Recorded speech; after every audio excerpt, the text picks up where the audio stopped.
snow event, so a little late start today. When it snows, I sleep in.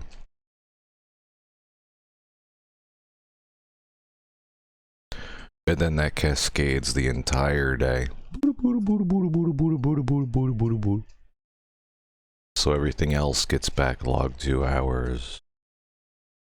And all the other things get backlogged 2 hours. And now it's 4 o'clock instead of 2 o'clock. Oh no. We are, right now, about to start Chapter 5. As you can see. Pause. Pause. Pause. Meow meow. We still have our little Vivian above where my mouse is, all the way up.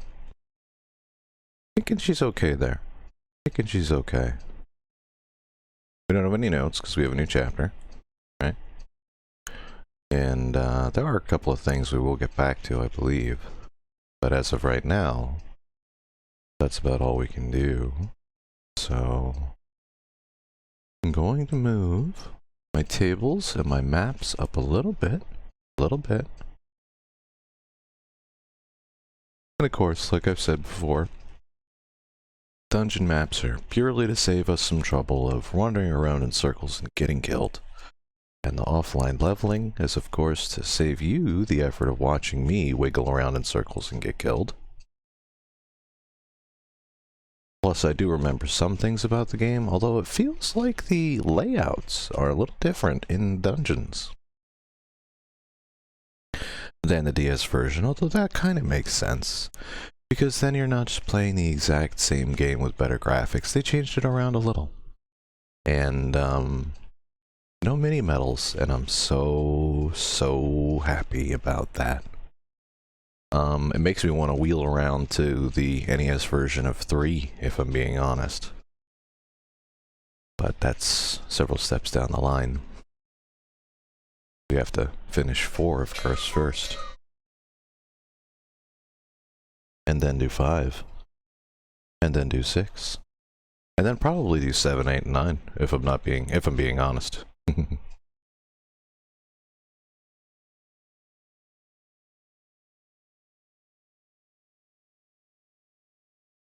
So we will get to this then.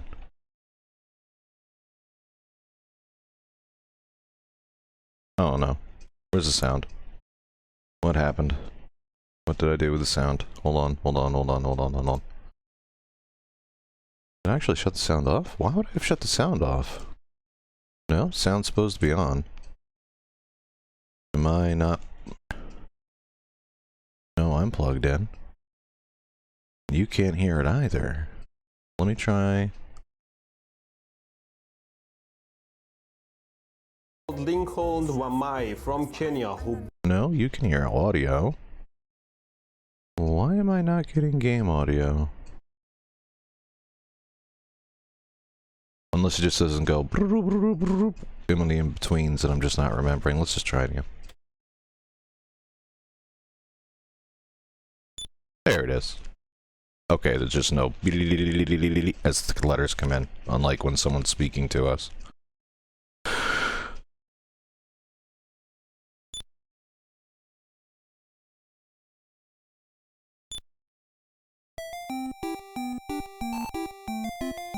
It is done. It's me!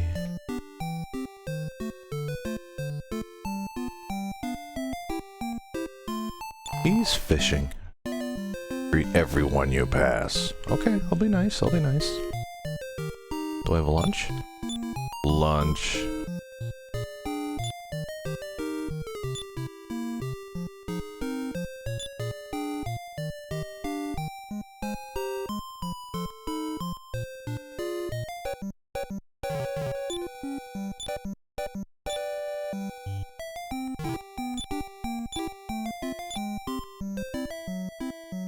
So, in the story, how old am I at this point?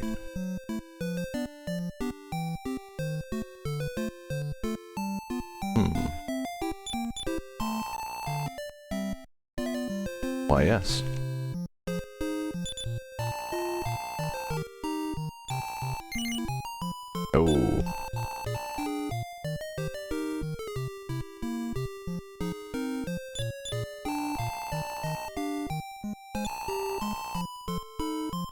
Wait. Didn't that guard just say he doesn't let people in?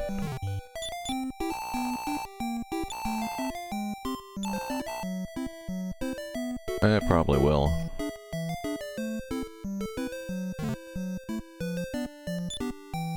Altruism is generally punished in a dramatic storyline.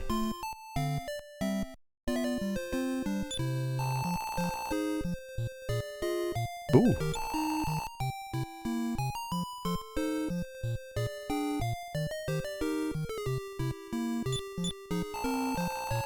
Celia. You betcha. You betcha.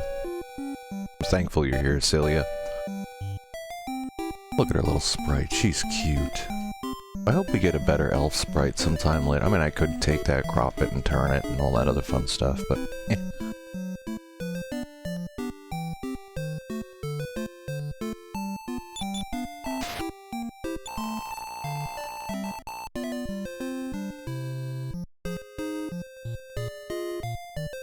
Okay, dude, I just walked past and you hit me with a freaking stick. Thanks, guy. Durr.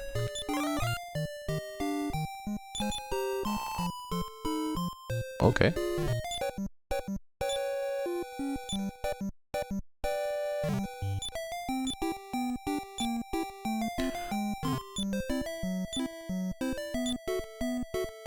Oh, why is my fan spooling up again? I gotta shut down my computer at some point. Ooh, herbs. Turn off my computer and just power cycle it. I have a feeling there's some things that run in the background that I never really authorized that are, doing their thing in the background.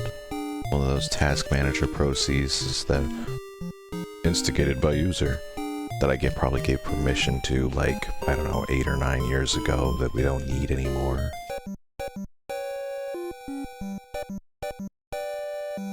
Or just that OBS is trying to think about things in the background. Could even be that. But I don't think getting rid of too much on the OBS screen would really help that. So... there doesn't seem to be a shop. It's just our house, and... well, there aren't even any other houses. Where do these people sleep? So is that old man supposed to be our papa?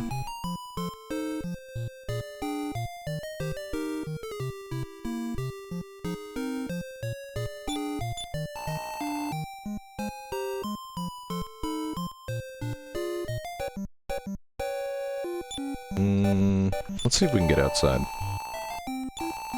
Yeah. Ah.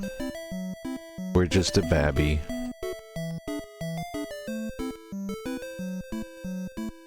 But that's my sprite, though. I love my hair. It's 1000% you can see the translation to later games. Although, hey, we're doing 4 right now. I need to find a higher contrast background, because I'm green. Maybe the red? I don't want to lose my hair onto the... yeah, you know what? I'll just go with the green.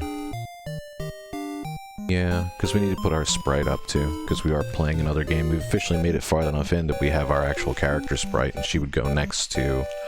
let's see, because we have SFC, Dragon Quest 1 under the 6, SFC 2 under the 553, and SFC 3 under the 5. So this sprite would then go under the A, or actually it's going to fit halfway between the 5 and the A, so... let's do this. I know you can't see it yet, but let's just, you know, I'm gonna do this, this, this, this, and this, this, this. Alright, let's see which of us we got. We got... oh, wow. You really zoom in, we are not wearing much. So, left foot forward, right arm back, or right foot forward, right arm back. So let's get the other sprite, see how that looks. We need... say that's lag. I think I might have gotten it. Let's try.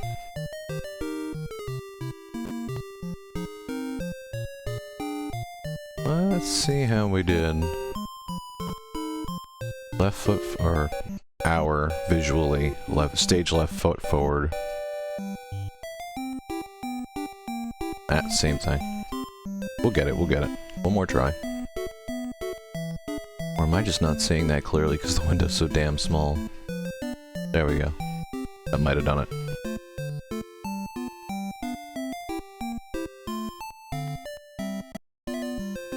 Everything's slowing down, it's not just the computer. Well, it is the computer. Everything in the computer is slowing down. So I do think I need to power cycle this tonight. Or maybe after stream. There we go. There's the other one. Our little miss. Beep, beep, beep, beep. Beep, boop. Level 1. And 25. See, there it is again. I'm just taxing the computer doing this, and it's paint. So I do think I need a power cycle. So now what we'll do, right? We'll boop in our other self. Oh, her hair is exactly the same as the damn... her hair is exactly the same as the background. So if, for instance, if I were to bucket fill, or if I were to background remove this color here, right? I would accidentally pull her hair because it's the same color. And also her armor. Part of her garb is the same color as her hair.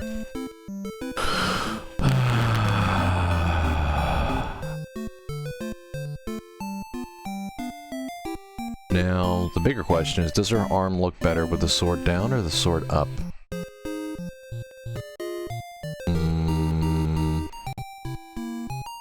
Wow. That might even be Steam updating in the background. Steam is notorious for using CPU. Because I'm not even touching anything right now.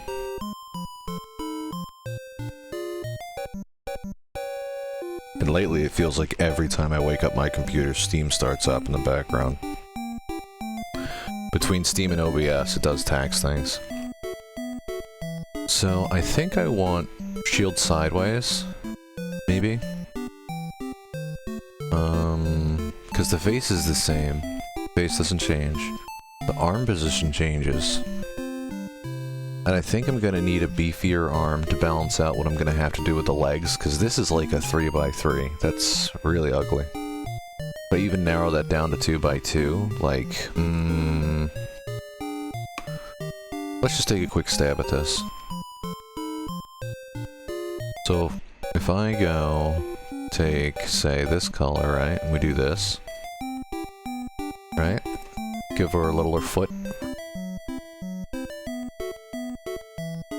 And now what's going on here? So we do this, right?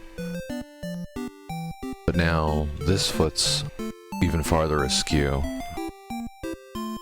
So if I were to go like this, right?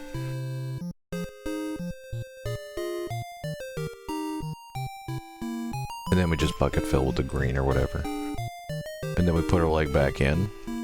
We have a problem because if this leg's here, right?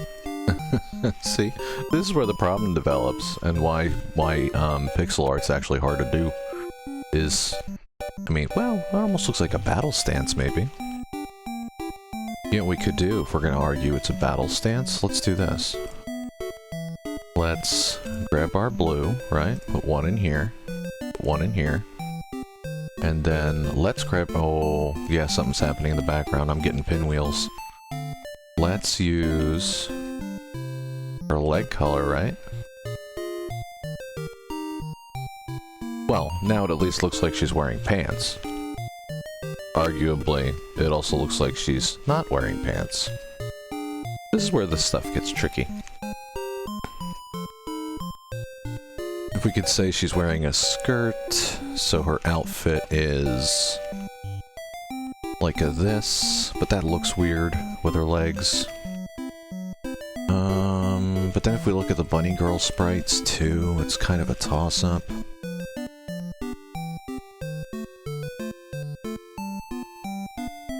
Yeah, that looks wonky as hell. It really does. And now the arm looks off.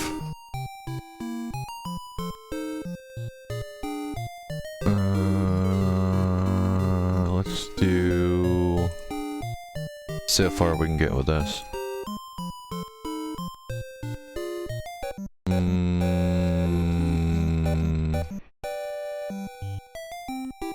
It's really going far afield, though. Oh, wrong one.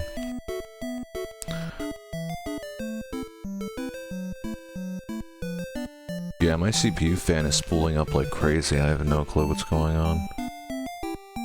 Cause, like, that's the thing. Now her arm looks thin. She's by no means frail.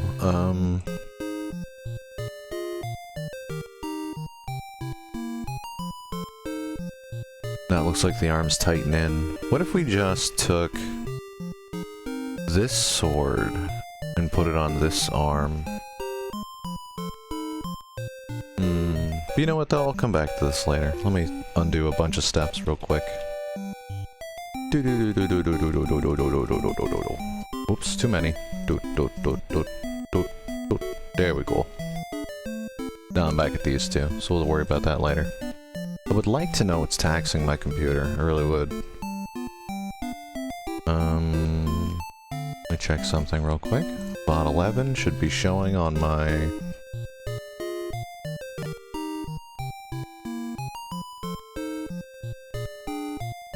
YouTube. Bot 11 at 1:45:10. Of course, no one's been to my VODs on YouTube because I don't really have much viewership on Twitch as is, so that's perfectly fine. I enjoy what I do, that's the key thing. Oh, jeez. Yeah, something is using the hell out of my memory in the background. Switching between Paint and Windows Explorer should not be this painful. 1:45:09. We'll just close that. Maybe I just have too many tabs open. Let's get rid of some of these tabs. I can open them later. Who knows?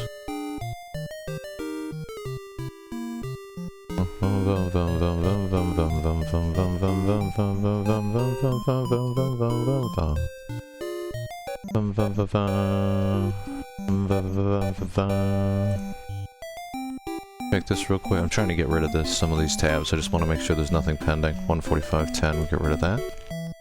We can get rid of this one as well. I'm leaving the world map, I'm leaving my table, I'm leaving my walkthrough. Notepad's open.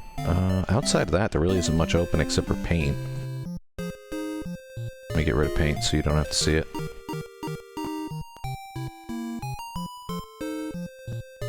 There we go. Now I gotta put the window size back. Working with my pixel art just like we did in the old days. When I say the old days, I mean 2 weeks ago. Wowee, something is definitely taxing this computer in the background. What is going on here? My CPU usage off of OBS is going down as something else is spiking in the background. I have no idea. I will power cycle my computer after this playthrough. This is a little too much for me. Even for me. I swear to God if it's Steam. Alright, so we can't do anything else. There's no shops, there's nothing else to do. Let's go to the old man. Must be Grandpa. Oh, there's our answer. We're 17.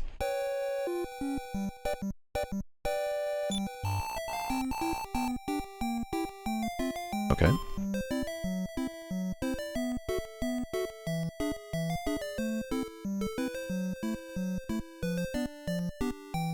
This is the sequence, by the way, that became Chapter 0. I don't know why it's here instead of there, but it works fine. It works fine.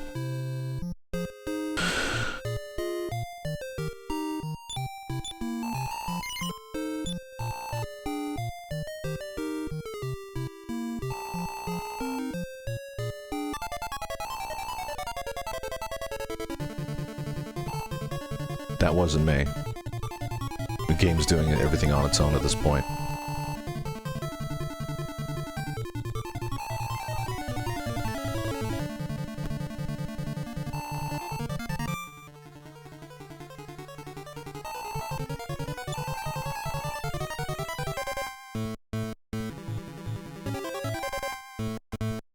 The village is in on it. Like, they know what we already know.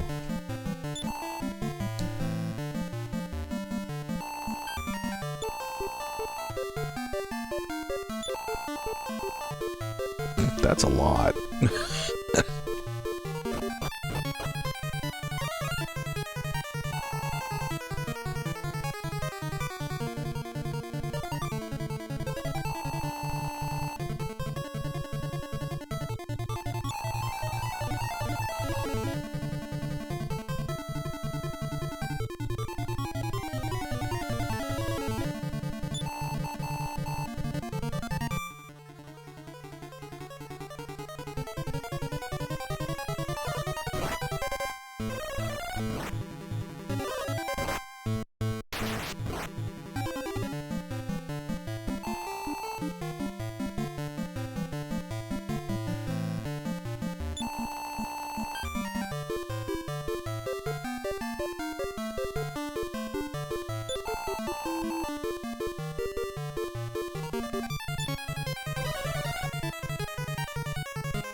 Friendly.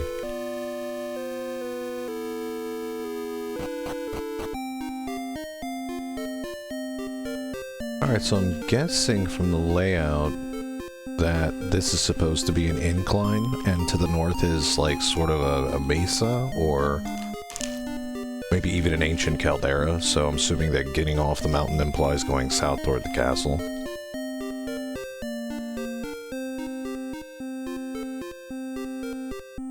No monsters. They were too busy going back to, Necrosaurus hideout. Oh! I was wrong.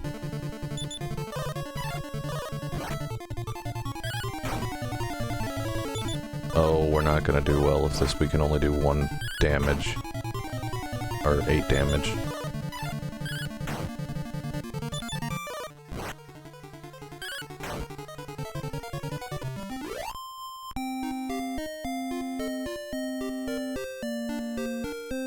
Not really anything else around here. And the game told us to go to the castle anyway.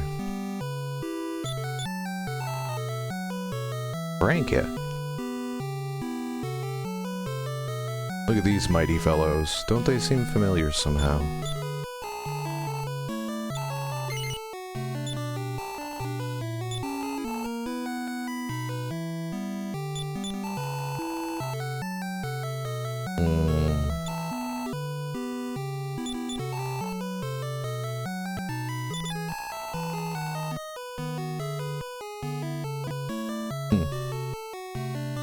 So it's a merchant, a goof-off, a priest, and a soldier. Sprites from Dragon Quest III, which is a nice touch.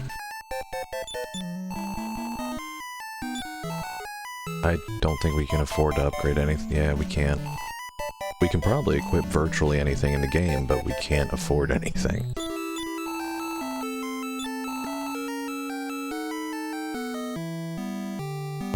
Can't even afford a leather shield. We have a leather hat. A wooden hat. Yeah, we'll have to wait. We can sell, though.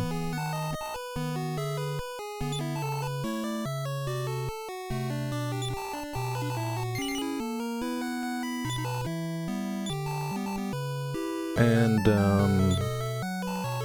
our armor is good enough. We could probably sell off 1 of the medical herbs. Not that it's any profit, but it clears up inventory space.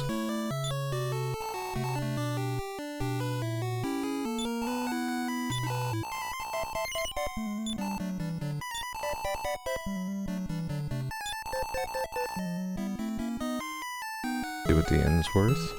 Oh, a door.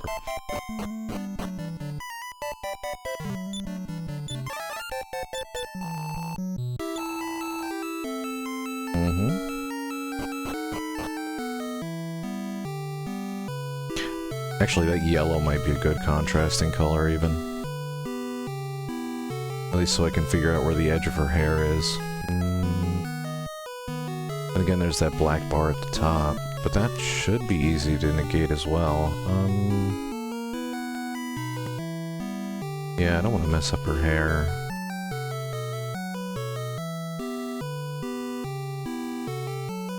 Let me just do one of those real quick. And then on the paint, we'll have something to compare it to. Okay, you can see paint. Oh no, you can't see paint. There we go. Look at this slow load. Somebody's got to power cycle their computer. Although this did happen once before with paint too, so... On stream with etc, etc. Let's see if paste's gonna do anything. It is. Cool beans. We can actually get a grip on where her hair actually is, too. Save that for later.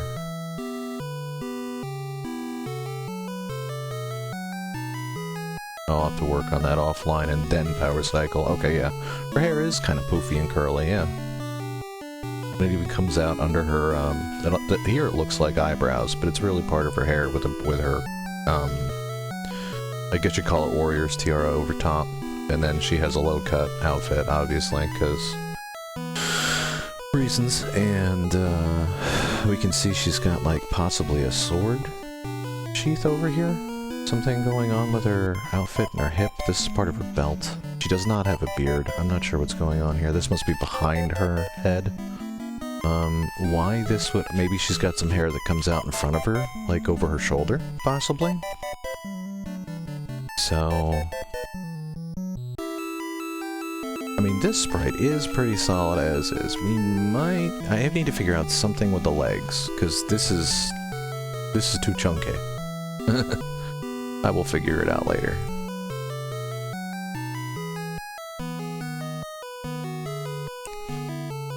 Our family is dead. What's it going right on the in? 3. That's really good.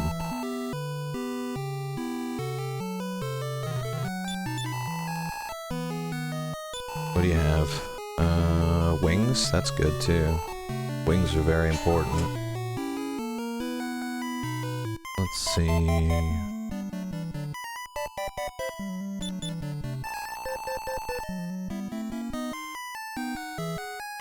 Okay, so in this way, the game is happening chronologically. I want to say, in the DS version, as soon as we leave town, that's the end of the chapter in the prequel. It's like, they're not... Story-wise, they move this part, but it's not chronological. This linearly makes sense in this version. Because obviously that's already been taken care of.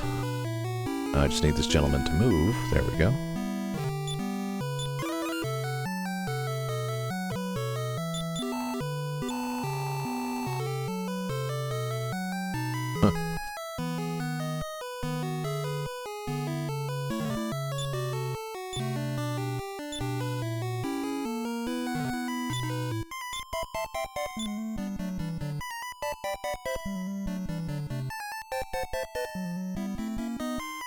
I'm less inclined to feel bad for an arms merchant if I'm being completely honest.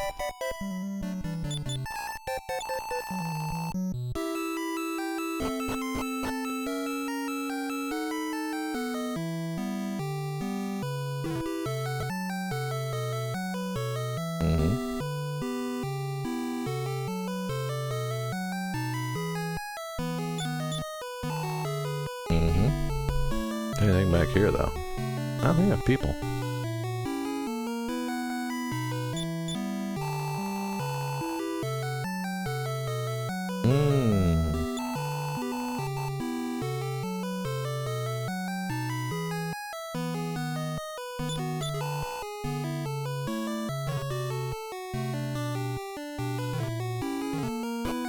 Oh, damn it.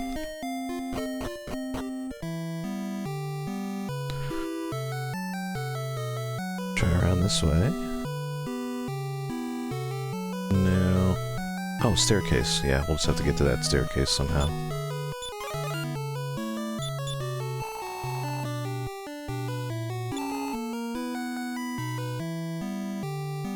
So they've mentioned everyone, pretty much.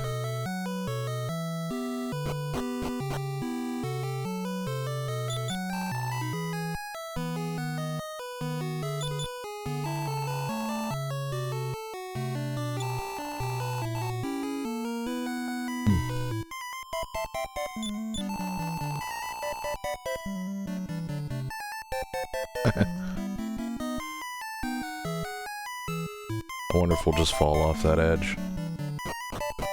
We'll try that, we'll try that. We will come back to it.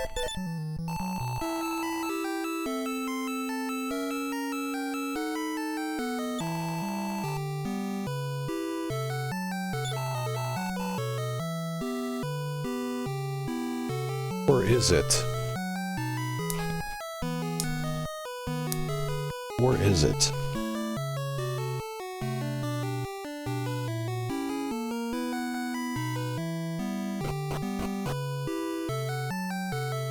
You can fall out. Yeah, you can. Let's talk to the king. And then, of course, we're level 1, so we know what's gonna happen. I'm going to end stream, and we're going to level up like crazy while you're not looking. Like crazy. Thank you. Okay.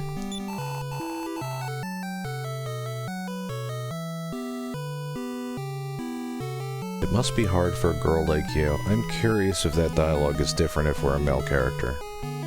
If it's the exact same dialogue, but it just replaces girl instead of boy, like, then I'm okay with it. If he specifically says to a female character, it's gonna be real hard on you, honey, like, that's offensive. It's just offensive. The cats are absolutely tearing up the house right now. Joy of owning cats. As soon as I start to stream, they wake up. Probably because they hear my voice, I guess. They wake up and they start trashing the house.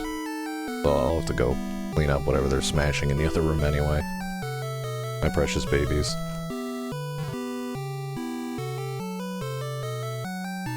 Oh, Buffalax and Pamda rated as well. I'm sorry, I was so dedicated at looking at the game during the dramatic parts that I completely neglected chat. I apologize. I had a Buffalax saying hello hot dog, hello Buffalax. I had a Pamda raid with 5, and I have a dragon in my chat, and there's a mollusk. Oh my goodness, what a day! Dragon in the chat, Themol in the chat. The Themol is a unit of measure, approximately 5 foot 3 inches imperial. Hello, Pamda.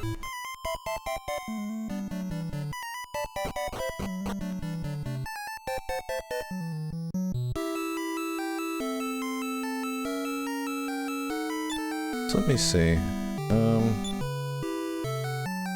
Either way, we need gold. And we're not so great on armor and weapons. We're only level 1. Of course, I imagine if we sneeze, we'll get level 2, so let's try that. I am doing well today. I'm a little behind. Usually I try to stream 2 to 4, but the last 2 days, you know, there's been snow and other things, so it's been kind of a pain, and so I've been on a little late the last 2 days. DQ4 is going well. I actually got a comment in chat a few days ago, and I don't know whether they were referring to something I said, or they were referring to something they saw on screen. They said oof and left. It might have been something to what I said, and it made me seriously think about the way I was approaching that particular chapter. Because I was thinking like Taloon would have been thinking. He's not worried about monsters or heroics, he's worried about profit.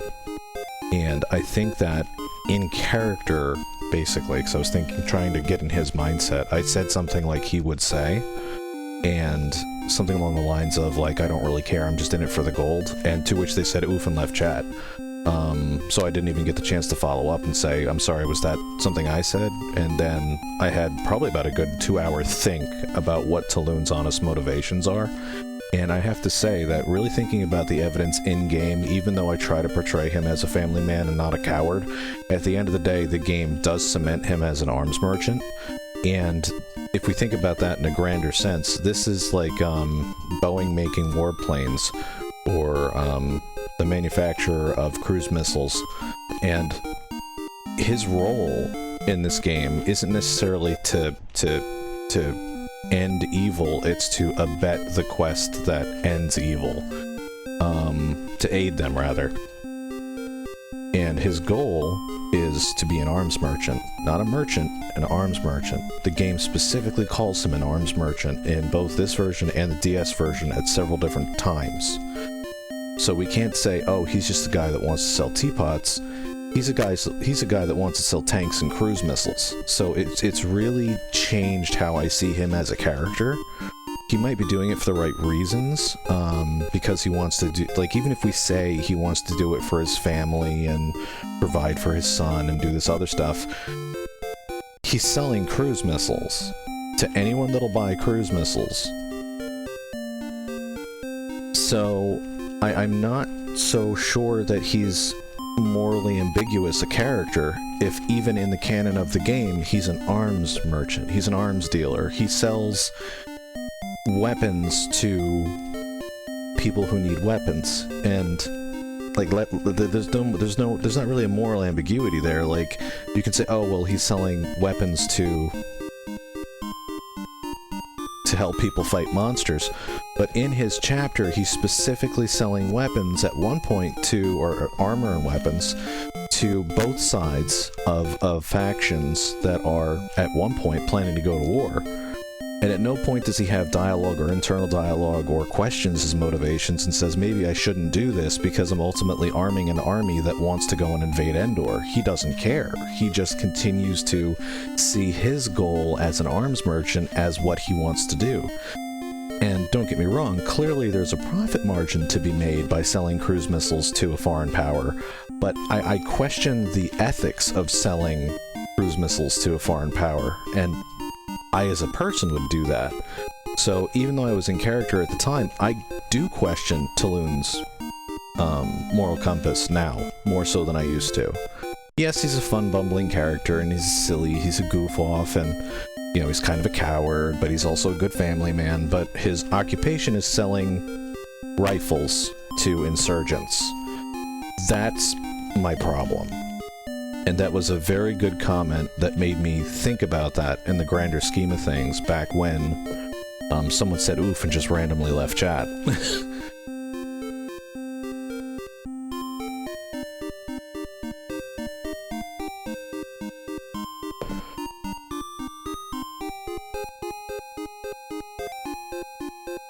But that's also how my brain works, where it's like if something flips a dip switch in my brain, I start thinking more about it.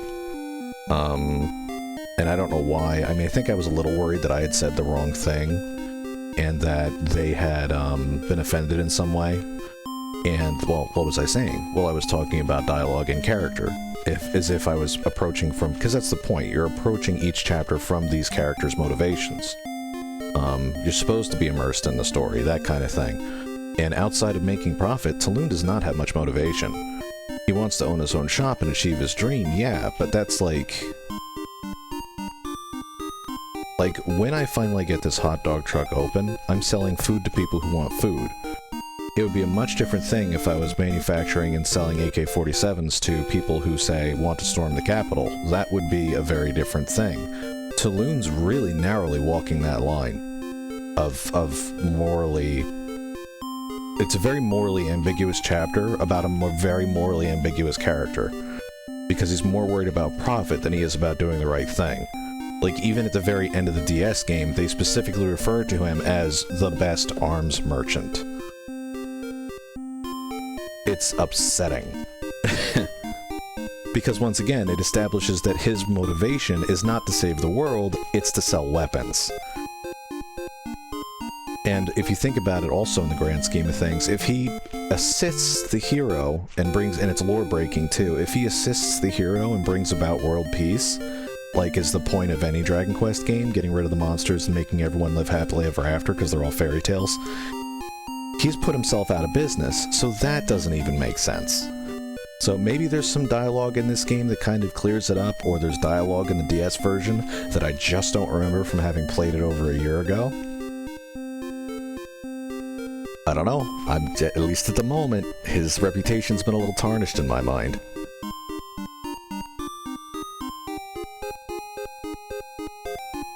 Oh no, well even in the scene in I want to say it was either the DS version or I saw someone play it. He comes running out of a tower and says, "Don't go up there, there's a bunch of monsters, ha ha ha," and he runs off. And then we're obviously headed that direction to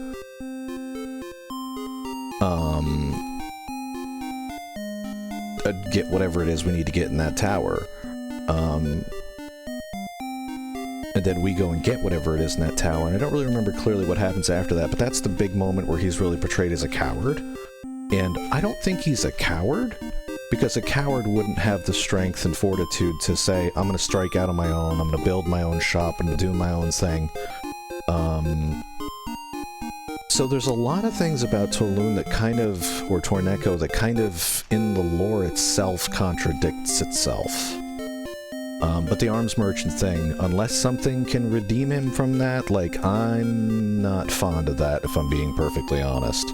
Like, when we're the hero, or another character in the party, and we're gathering weapons and armor, we're doing it to vanquish a great foe at the end of the game.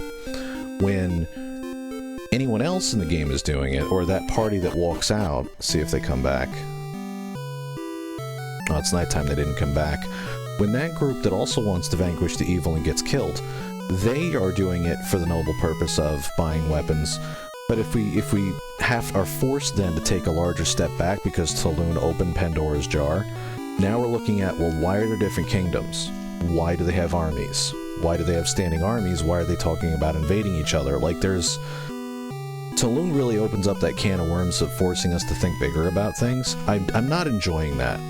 I'm being perfectly honest, I'm not enjoying it. I liked when I could just say, Tulun's a bumbling goof and call it a day.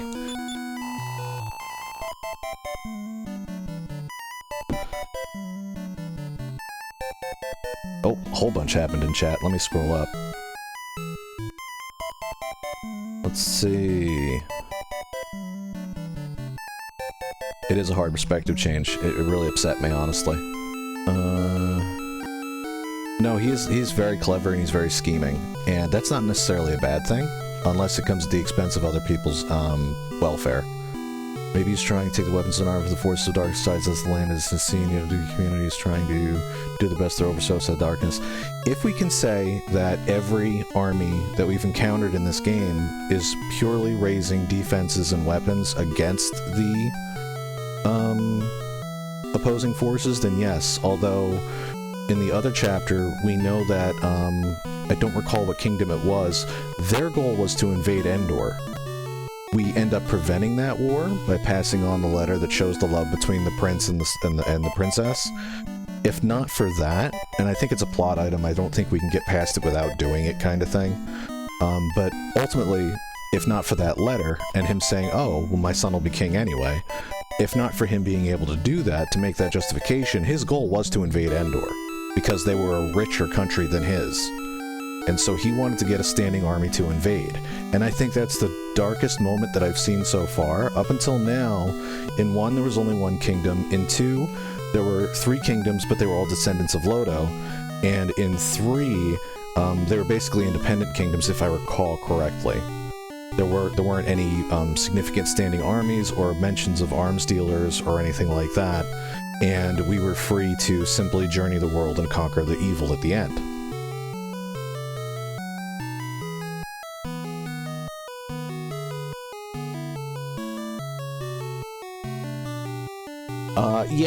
If there wasn't a need, he wouldn't sell any. I could certainly see that, but there was that part in that chapter where he was supplying arms and, well, he was supplying armors to an army that wanted to militaristically invade another country, up until the plot made us prevent that from happening. At a certain point, yeah, you want to prevent your people from getting killed by monsters, and in the grand scheme of things, we still need to get rid of the big bad, and it's good that everyone can defend themselves from monsters, but we've also seen dialogue to where people are simply staying in town. They're not leaving town in order to stay safe from the monsters because they're protected by soldiers. Well, now let's talk about arming the soldiers. Well, we need to arm the soldiers to prevent the monsters from getting into towns and castles and ransacking like what just happened to our hometown. Obviously, soldiers are not just enough. But Tulun's overall goal is to be an arms merchant. It's specifically mentioned. So, let's see. What else do we have here? If there wasn't a need, he wouldn't sell any. So obviously there's a need. We can argue need. But this gets back to selling F-18s to foreign nations. If you open a restaurant and you feed people, and then you take the leftovers and feed the poor, is very different than if you manufacture AK-47s, sell them to countries, and then give the rest to insurgents. They're two very different things. Am I not factoring in the monster thing? Well, no, because we brought up arms merchants, so now I'm kind of blending our world and their world, and maybe that is a mistake. It's kind of apples and oranges between a fucking fake game and a real fucking world. So that might be my mistake, I'll give you that. If we're looking at it from a blended perspective, and you're right, we do have to factor in that there's monsters outside, but the countersign to that is a specific point of dialogue, is one of the people in a town we go to says, I don't leave town anymore because it's too dangerous. If we go back to Dragon Quest I, the village of Cantlin, I believe it's Cantlin, the whole point of them fortifying their city is to make it safe so they can exist in that town without being bothered by monsters. They have a walled city for a reason. They can continue their commerce and their trade and all that other stuff. So there are other ways other than simply arming everyone.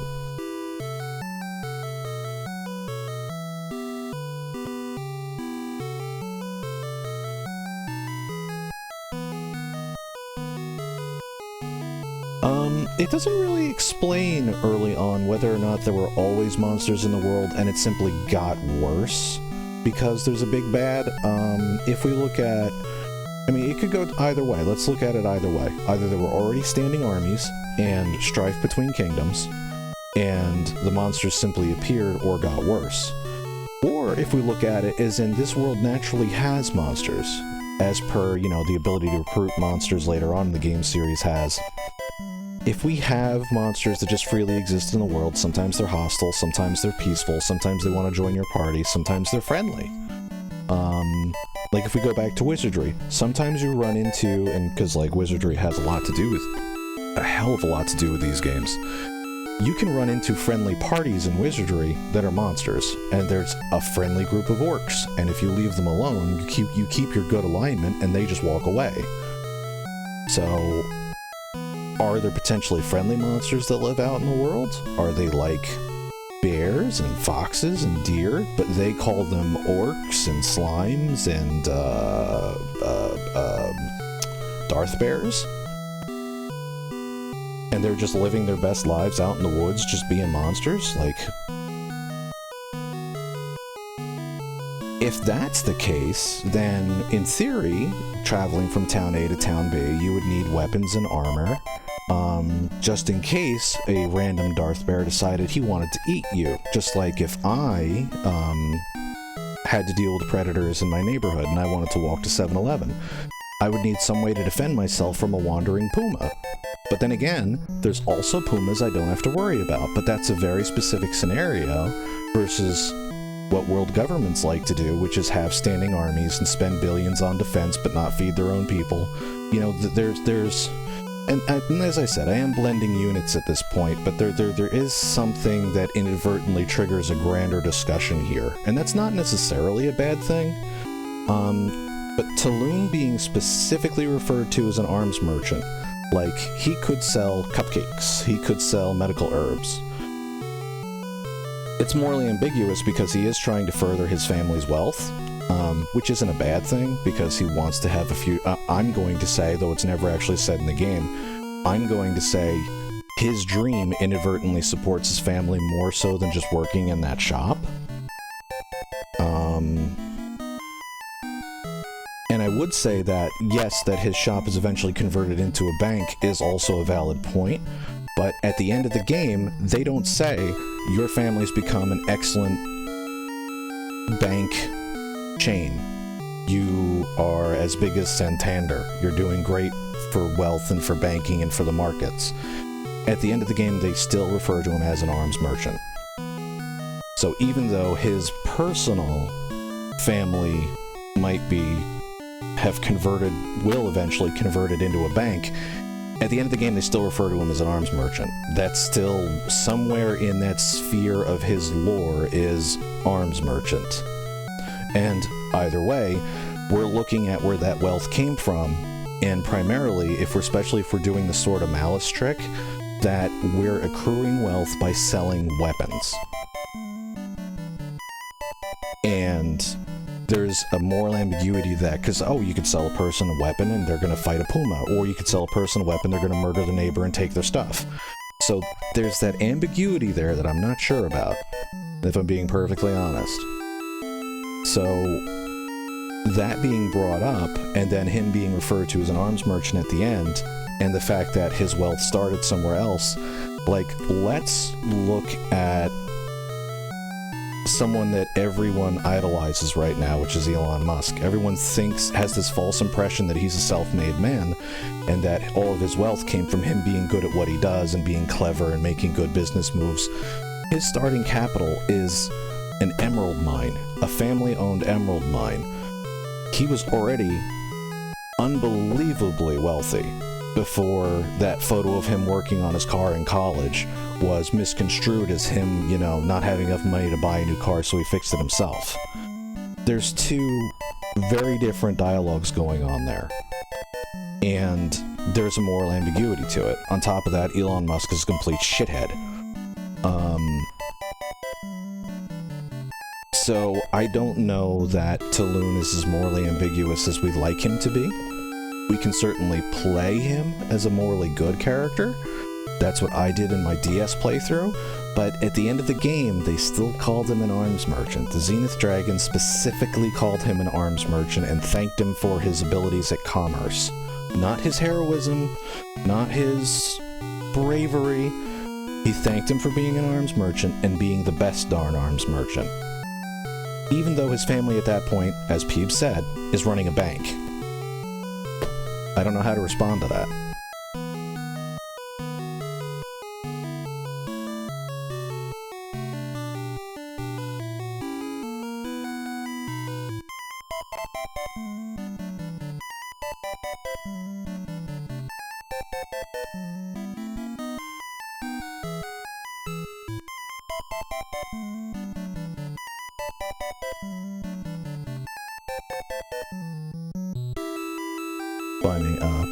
Following up on chat.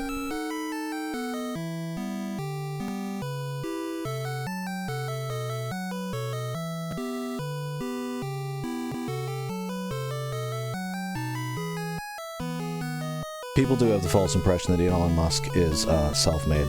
It's bothersome. It's in with that cult of personality around him. That he's self-made, much like people thought that Trump was self-made. It's part of the lore that developed around him that isn't necessarily true. I think if at the end Zenith Dragon simply said, "Thank you for assisting the heroes. Without your abilities of commerce, they wouldn't have had the resources to be able to do what they needed to do." Because if we look at the events that Taloon actually takes, that Torneco actually takes, he gets the bridges rebuilt, he rebuilds the tunnel to Endor, but then that has negative consequences. We just saw in-game that because the bridges and the tunnels were rebuilt, now monsters are everywhere. And that allowed them to come and destroy our hometown. So... and that specific dialogue in the game, the downside to the tunnel being rebuilt is now monsters are on our side of the continent. The zombies made it here. They went through the tunnel, just like in that one movie. There is advantages, because if not for the bridges being rebuilt and the tunnels being rebuilt, the characters don't meet up to solve the big bad. And the big bad would, in theory, simply win. Because we oppose him, and if we can't gather to oppose him, the game is over. GG, we lost.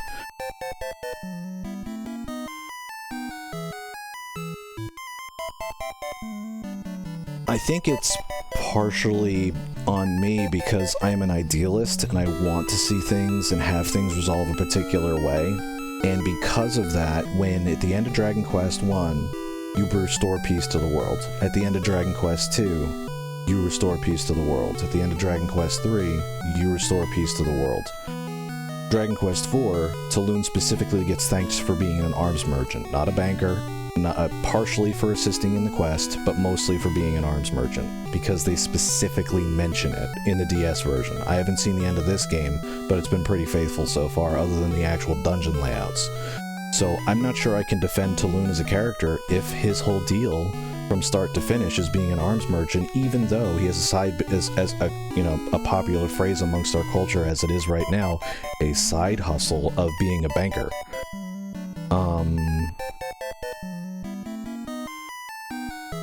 I'm not sure I can stick up for him as much as I used to, knowing that he starts as an arms merchant and effectively ends as an arms merchant.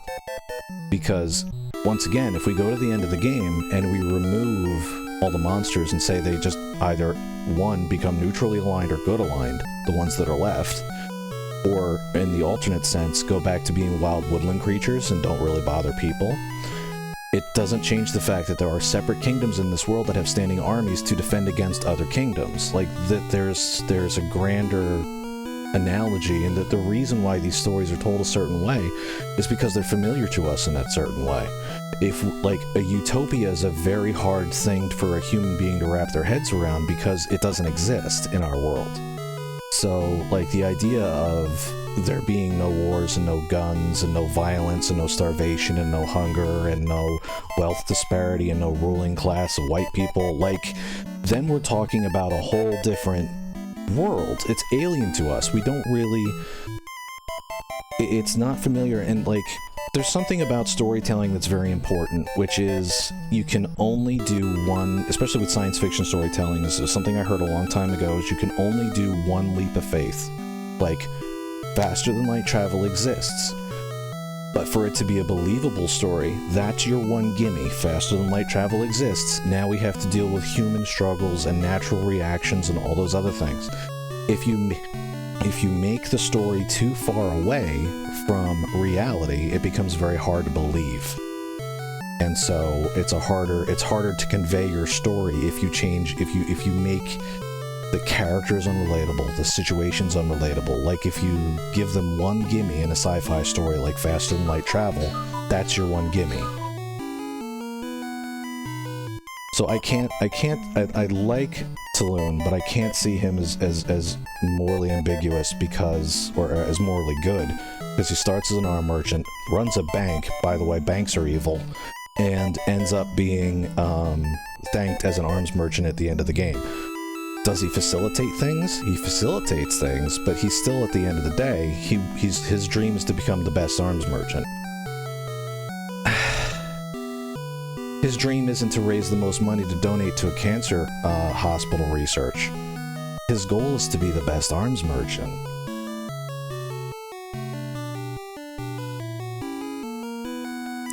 I kind of feel that's the point of fantasy, and the point of the earlier Dragon Quest games is a very simplistic story where it does simply have a fairy tale happy ending.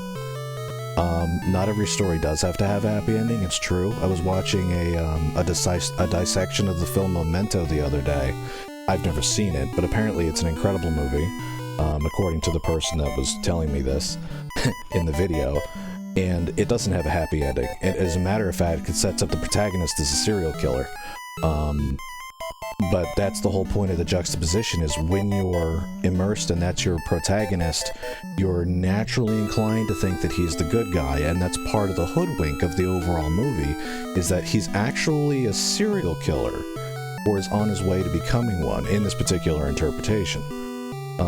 I like the idea of morally ambiguous endings, like, it was something recently, Franbo.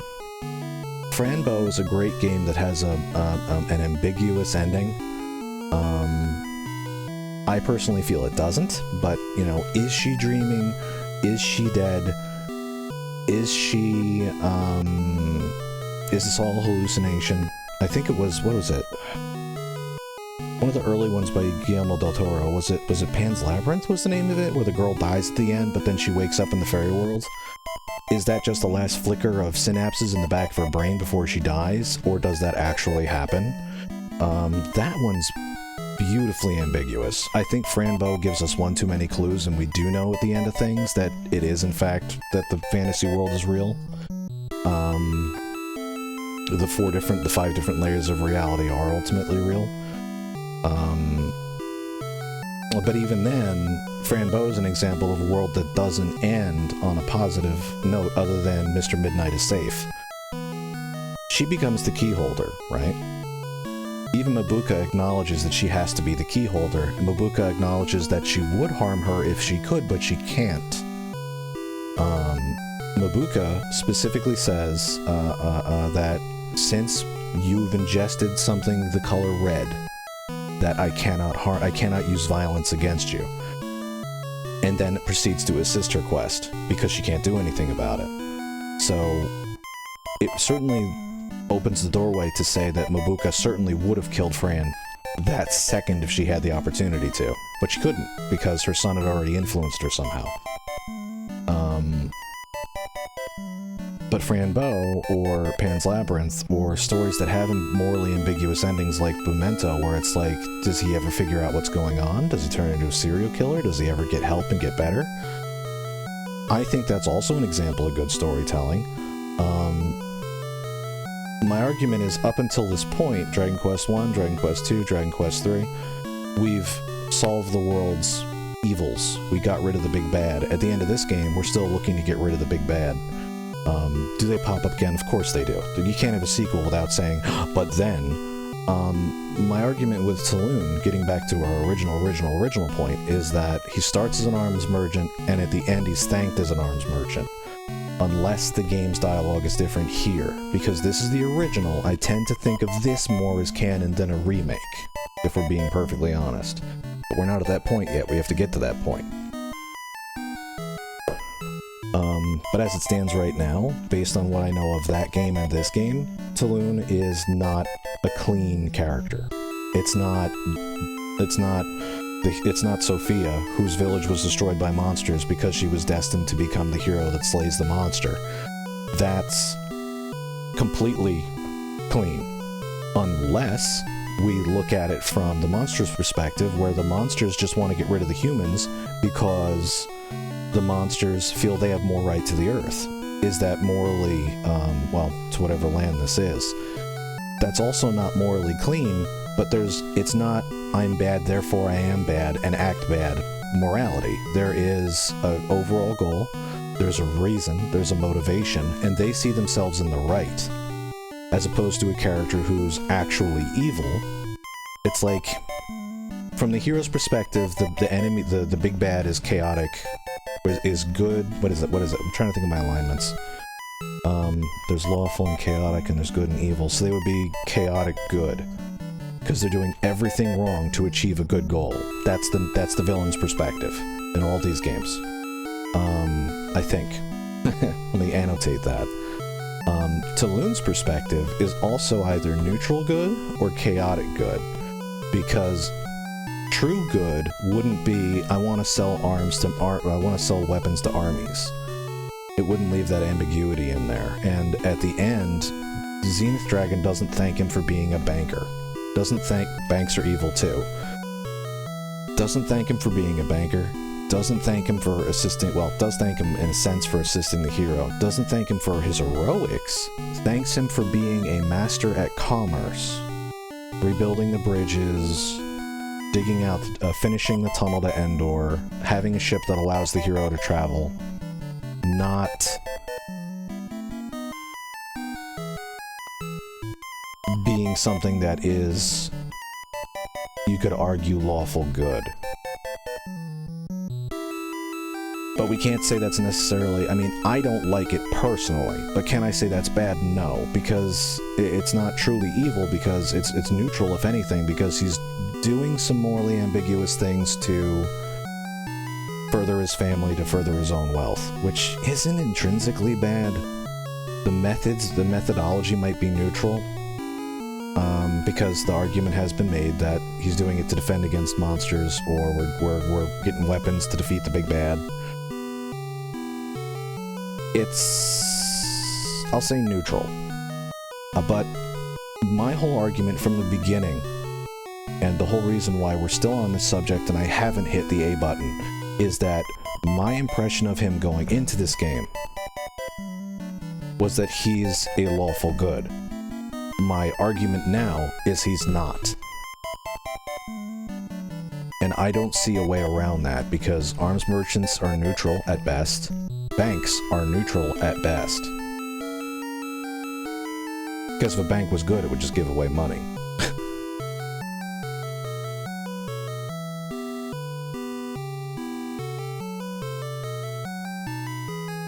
And I think the whole point, at least with certain games and certain stories, is sometimes you do just want a happy ending. Like, if a cat gets adopted and goes to a good home, I'm going to be happy about that. If this story resolves and world peace occurs, I'm going to be happy about that. If I want to watch a story to be depressed, I'll keep watching the news. The whole point of stories and fantasy and art is some level of escape or distraction. Or movement or motivation. And the difference between art and, you know, paint on a wall, although paint on a wall could certainly be argued as art, is it's an emotional, I don't want to say distraction. It's designed to evoke an emotion that you wouldn't have encountered without encountering it. Because, like, it's hard to say because I got a rock on my desk right now. It's just a rock to most people, but to me, this little rock looks like a shark. They're like a little shark face. And I like this little shark rock. He makes me happy. So, I didn't create this art. I found this art in a parking lot. But he's a little shark. I keep this rock because he's a cool little shark. It evokes a feeling in me. Can we read a sad story if we want to? Of course we can. Can we read a happy story if we want to? Of course we can. Can we not play Dragon Quest? Of course we could. We could load up Earthbound right now if I want. Right now we're playing Dragon Quest IV. Taloon's morally ambiguous, and this is a shark rock. That's all I have.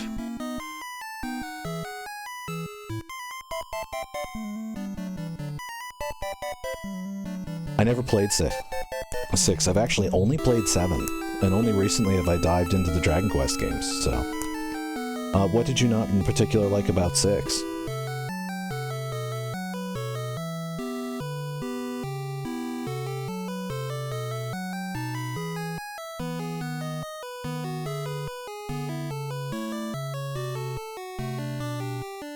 Was there an arms merchant in 6? I'm very curious.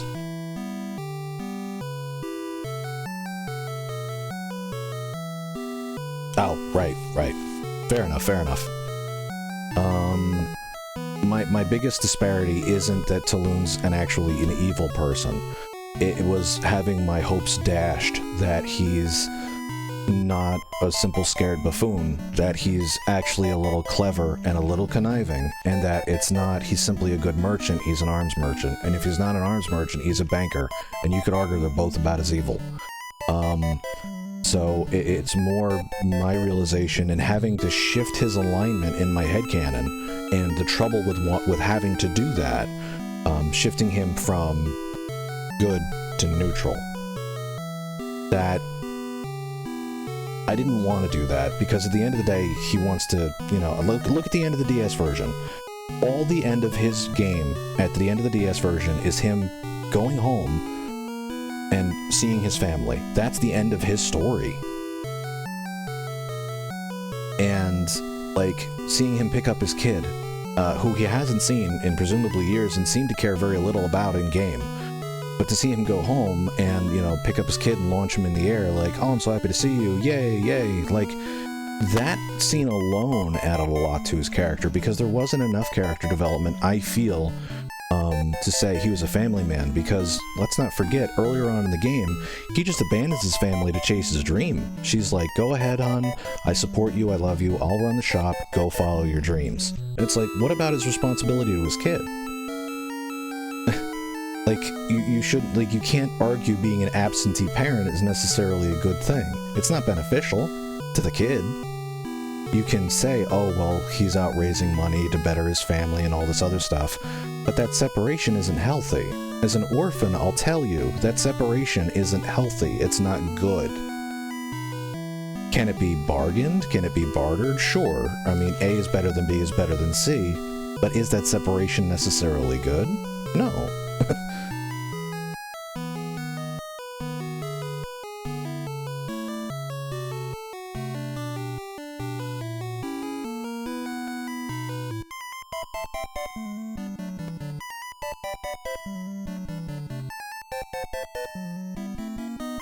Which one is the one that has, the bonus, Dark World, that they were like, well, we have extra production time, let's run with this?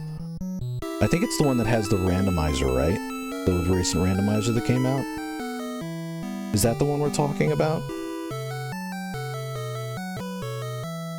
Yeah, because that's the one, and I thought it was really cool. It's like they have extra production time, let's just lump on a whole other game. Like, that's awesome. It's very rare to see that in the video games industry, where we have extra time to lump on a whole extra world. Usually it's budget and time constraints that cause you to take cutbacks, not necessarily be able to add more content. Which gets back to how the games and art industries are, in many ways, fundamentally exploitive, and that's a whole nother argument we could get into, but we're not. We're just not going there.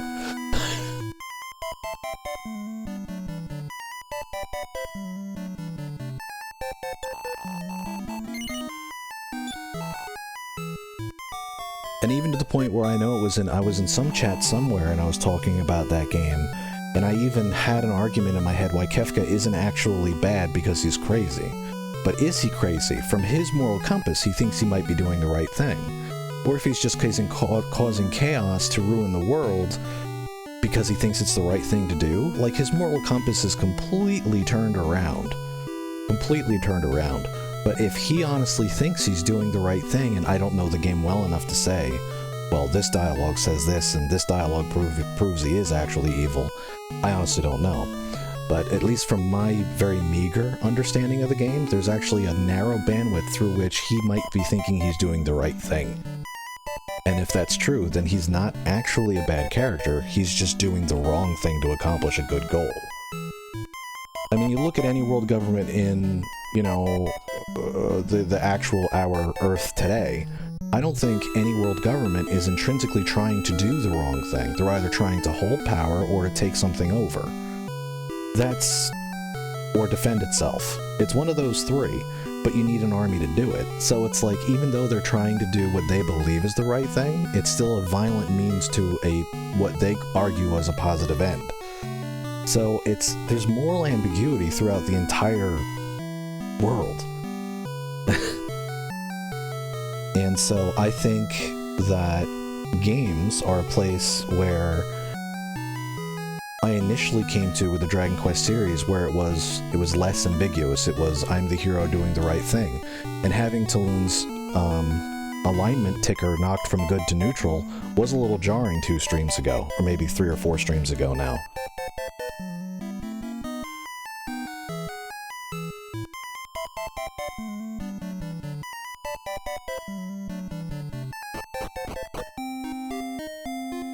So we haven't gotten any clues. They just said, good luck on your journey, I think.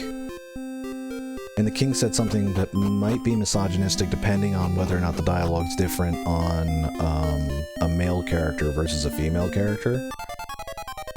So I'm not sure. Oh yeah, she's barely strong enough to kill these things.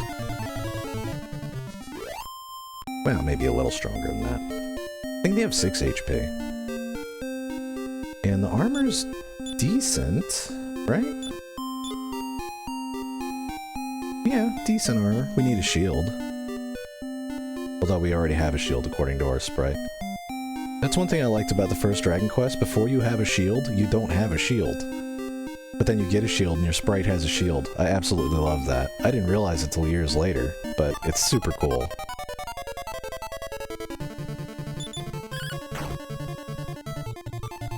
So I'm very curious to know if anyone that might still be in chat, even though I blabbed on for about an hour, if there is anyone still in chat, what is Kefka's underlying motivation, because I honestly don't know. Unless we just don't want to spoil it for me and we'll leave it at that.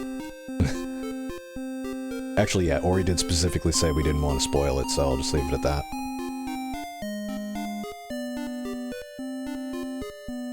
But it was jarring to go from, the ambiguous, from morally good to morally ambiguous. Even though his motivations are still pure, I mean, it's hard to find it's hard to find a situation or a person where you can truly say their intent was purely evil. Because I think it's entirely possible to say there's a lot of moral ambiguity to a lot of decisions that are made.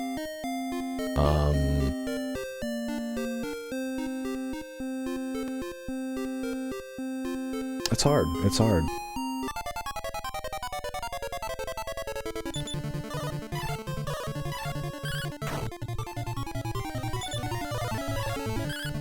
I think it would be very, very interesting, because much like this game does, if Kefka's motivations were, in fact, good, from his perspective, good. From our perspective, evil or chaotic, but from his perspective, the right thing to do. Like, let's look at Necrosaro's motivation in this game. He lost the most precious thing to him. So his goal is to take everything else as precious things. Because that's how he feels is the appropriate way to respond to it. In a grander moral sense, is that evil? Yeah, he's gonna cause a lot of harm. His goal is to cause a lot of harm. His goal is to supplant the humans who did the bad thing to give monsters a peaceful world to live in. If you listen to that whole sentence, part of that isn't bad. And that's the morally ambiguous part of this game, for instance.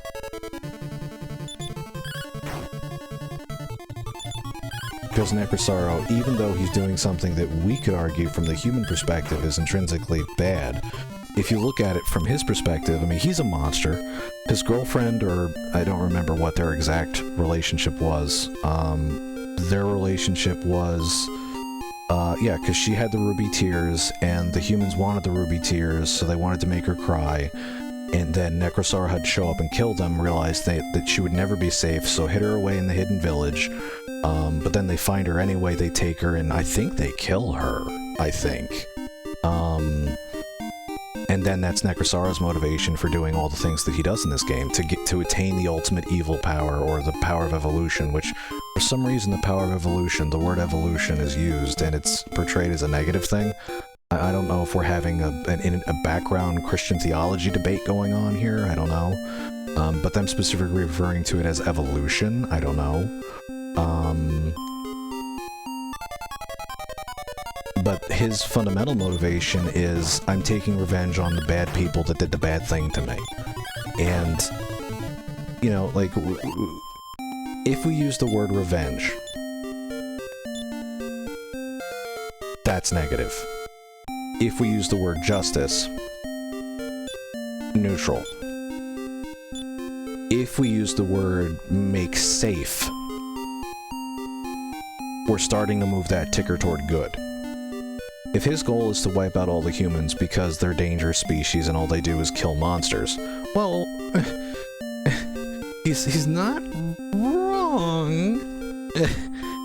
His compass, though, he's not wrong. Humans do kill monsters.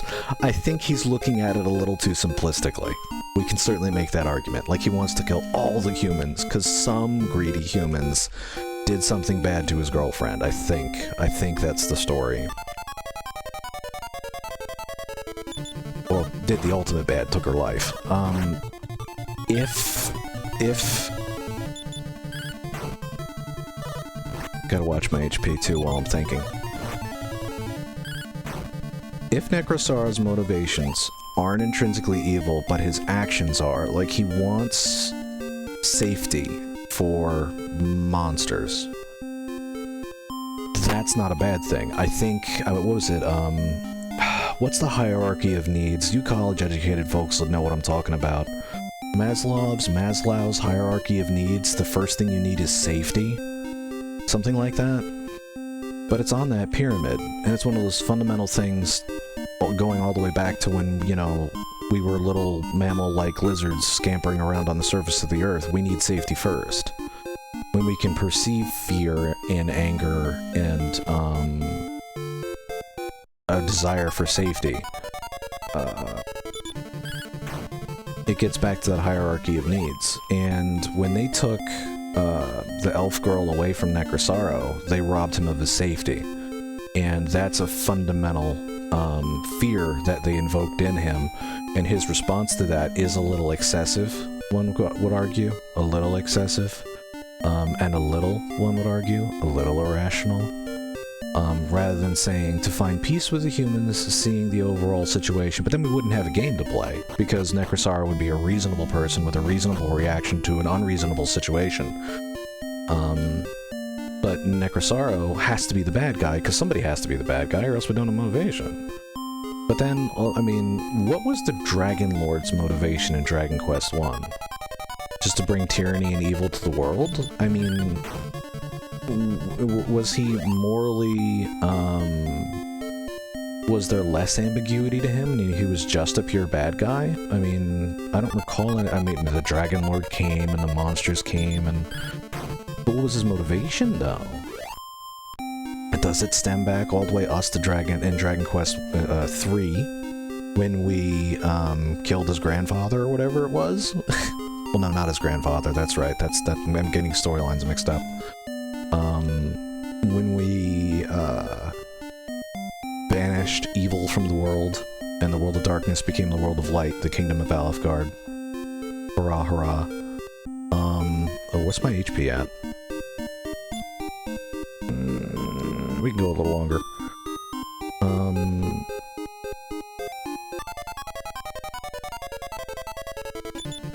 I don't remember what the Dragon Lord's motivations were. Other than he was there and he needed to be stopped because he was, you know... Oh, the Dragon Lord was destroying towns, that's right. His goal was destruction, because he had already destroyed, Hogsness by the time we got there.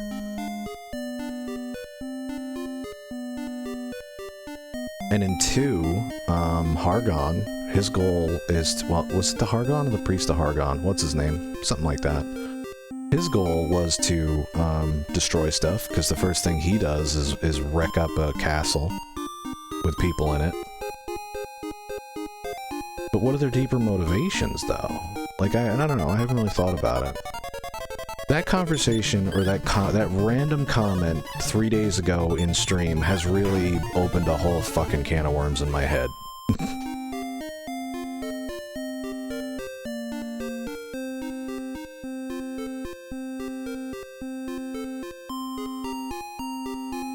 Yeah, that's exactly my point. I mean, what was the motivation?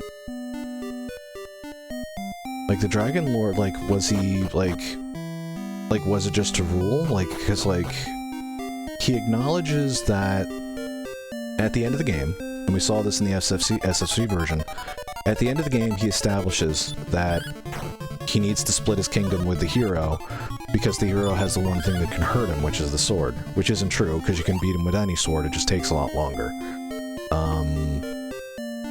But in the lore of the game, there's a magic to the sword, and it's the only thing that can harm the Dragon Lord, etc., etc. Is, will you rule by my side?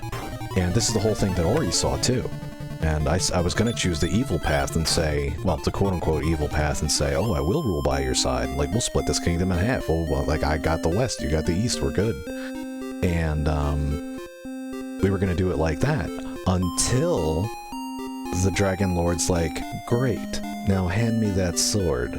Ori remembers this. And I'm like, I'm not giving you Ori's sword. Like, Ori likes that sword, I'm sure. I'm not giving that away. So, he offers to, and I remember this from the NES version, I don't think in the dialogue, I don't think he asks for the sword? I don't recall exactly, but I know that you get a game over screen. You effectively die in that moment. And is it a die because you chose the bad path? Is it die because he instantly kills you? Because now he has the one thing that, can harm him, which is you, i.e. the sword, and you now are, you now have his, you're now alive, he now has your allegiance? That was a hard sentence to find in my head.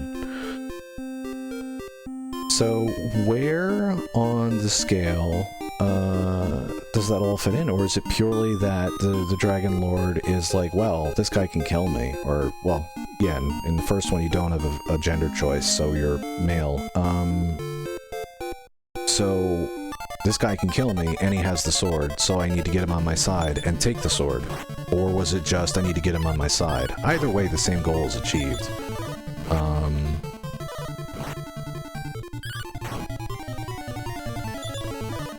But we don't know the Dragon Lord's motivations, but he definitely destroys Hogsness.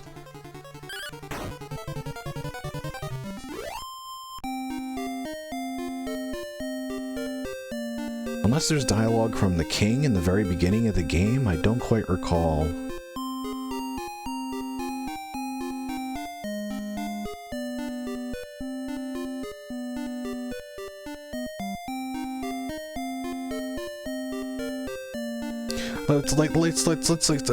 Like, here's an example. Let's take a look at the end of, Little Nightmares, which had its sequel come out recently.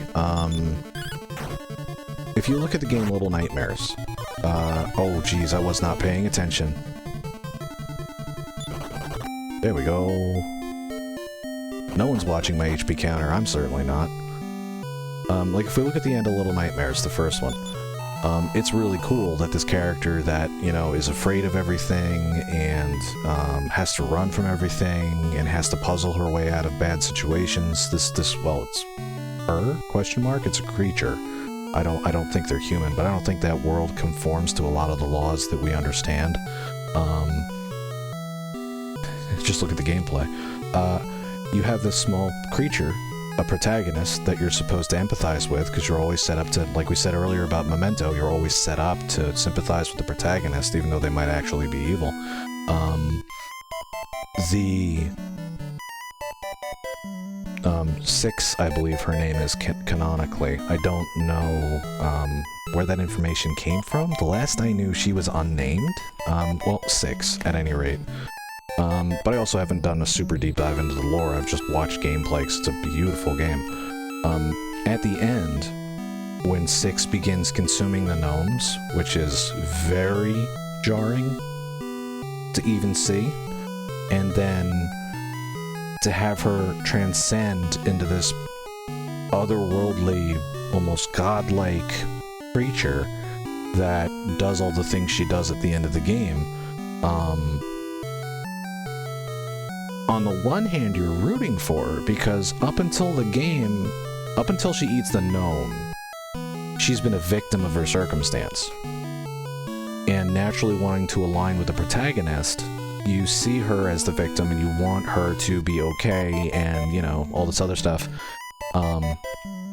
Getting revenge is where it begins to surpass that. And don't get me wrong, the first time I saw the game played through, I was like, wow, this is amazing, this is beautiful, this game's beautiful, I'm so happy for 6, this is so cool, she gets godlike powers at the end. It is cool, but there's the moral question again, because when did eating sausages turn into eating gnomes?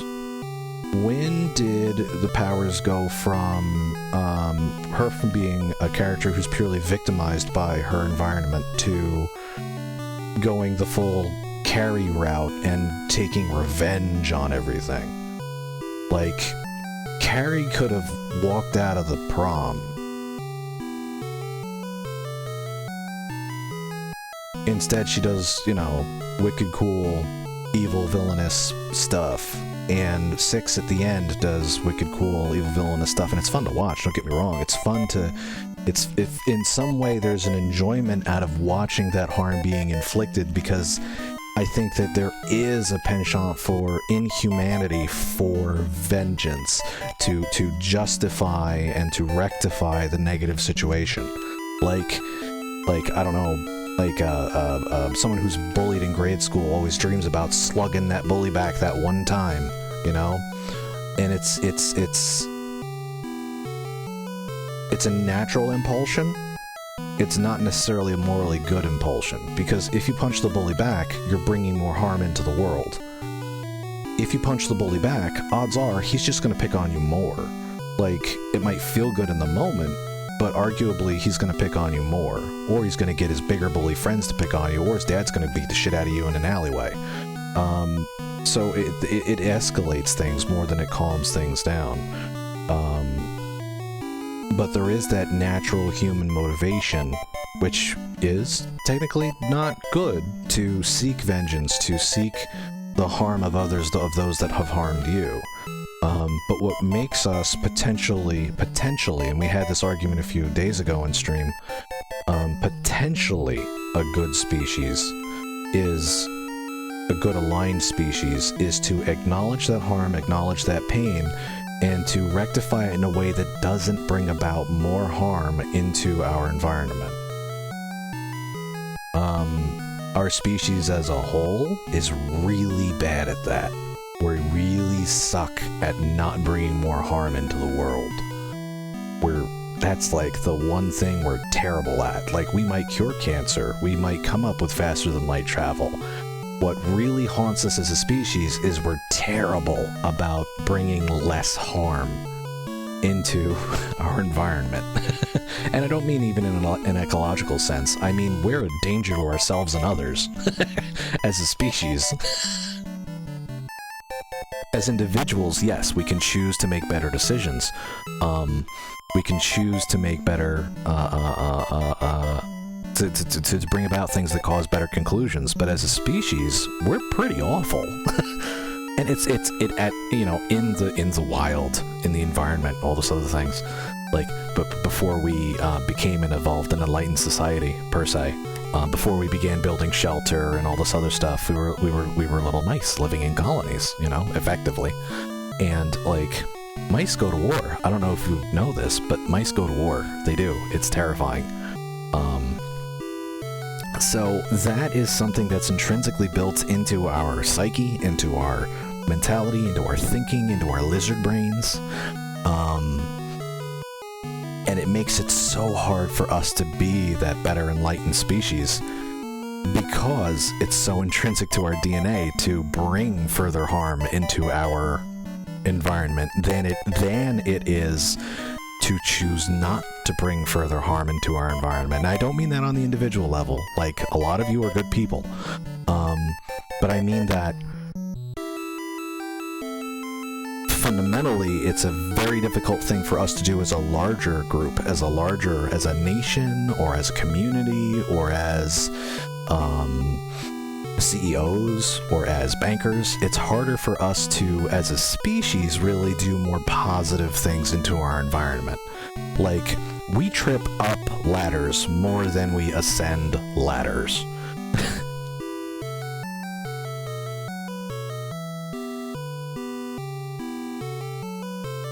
I'm curious to know what your thought is, Mol. Evolutionary steps come into play, I'd think. I don't know, I kind of see our success as purely that we breed a lot faster than things kill us. We breed faster than we can kill each other. And that's why the bomb was a scary thing back in the day, because that was really where we had progressed so far to where we can't breed faster than the radiation can kill us.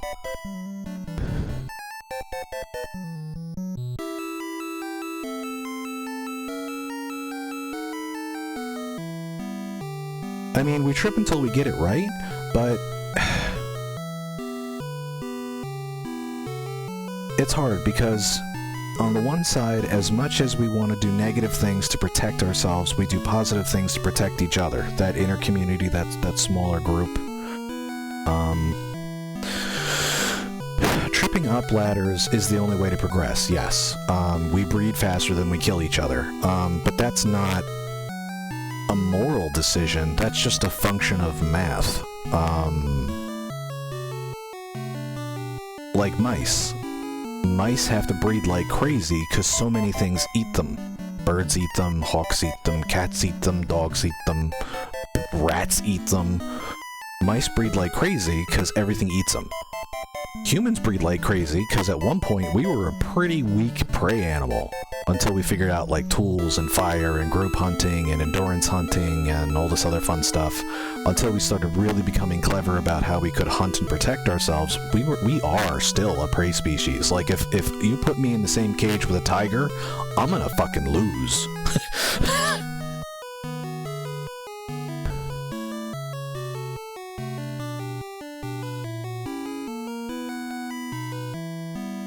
Community-based good is where growth morally comes from, I think. Altruism is something that people have, but altruism comes back to that hierarchy of needs thing. If you take away someone's safety, if you threaten their safety, if you threaten their food supply, if you threaten them in some way, they're less likely to be altruistic. So in a sense, yes, community does help back because you're meeting those needs. There's the safety, there's the family unit, well, we're a colony animal, the colony unit. If you establish those lower steps on the pyramid of like food, safety, shelter, now you allow for that greater good, the growth, and the altruism. Plus, we breed like crazy. Why do you think a couple generations ago everyone had 8, 9, 10 kids? The death rate was massive comparatively. Yeah, that's completely true. It's also been shown that the more well-off and educated someone is, the less likely they are to have children.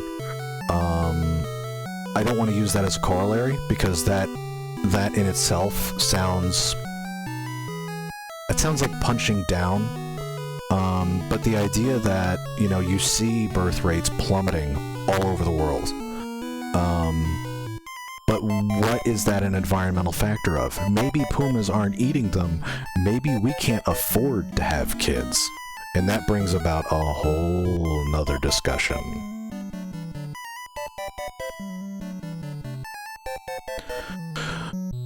So,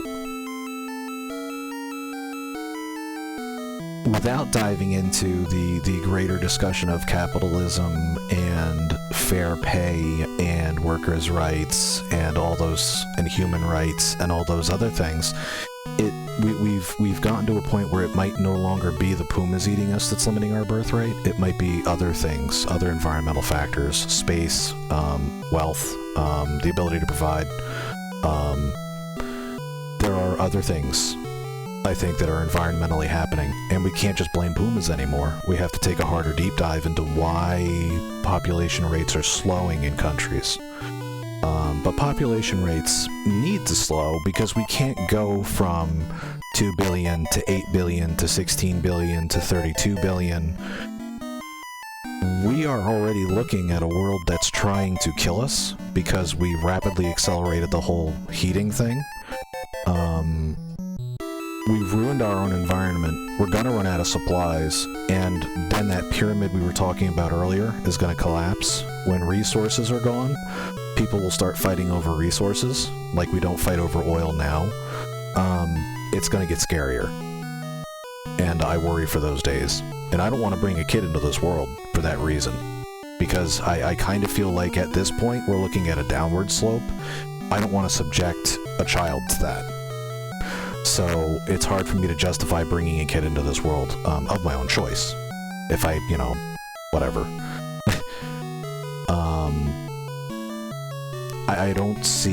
I don't have much hope, if I'm being perfectly honest, but I also have a darker worldview because of the things that have happened to me in my life, and that's just who I am.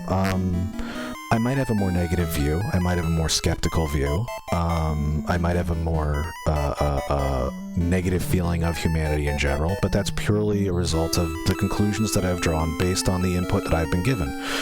I entirely and would not deny someone who has a more positive outview.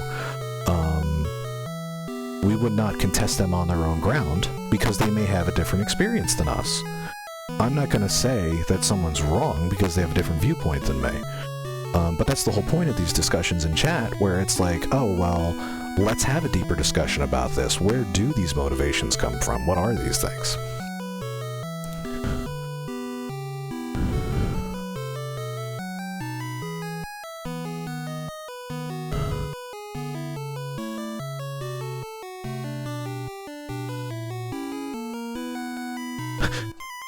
Mollusk will fight over bandwidth. Mollusk would pick up a rifle if someone threatened her internet.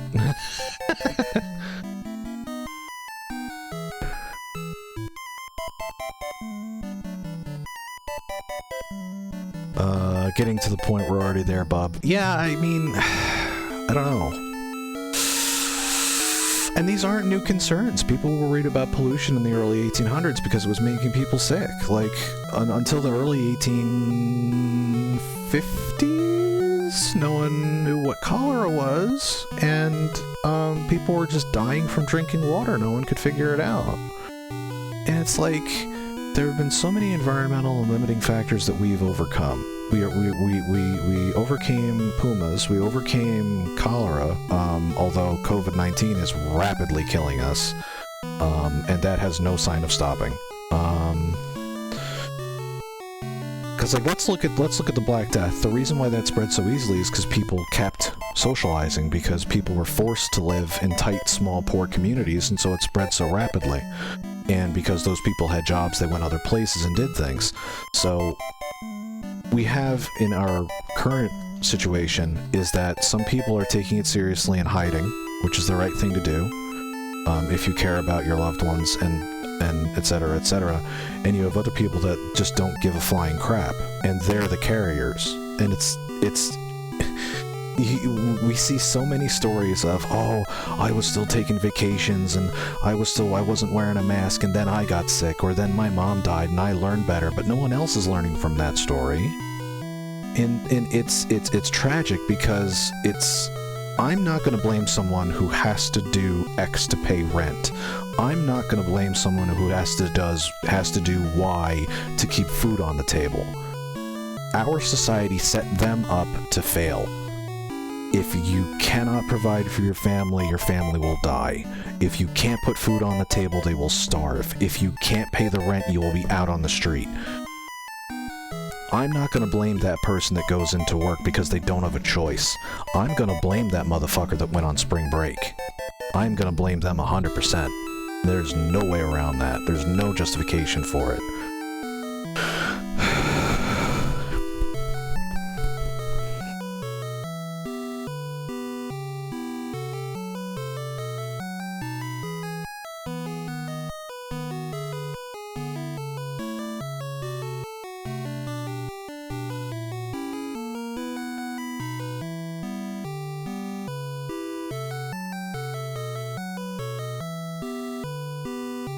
Not so, Maul, because in the early game, he owned his own house and had a family and provided for him. His family was happy. They had no complaint about starving. They had no complaint about losing their house.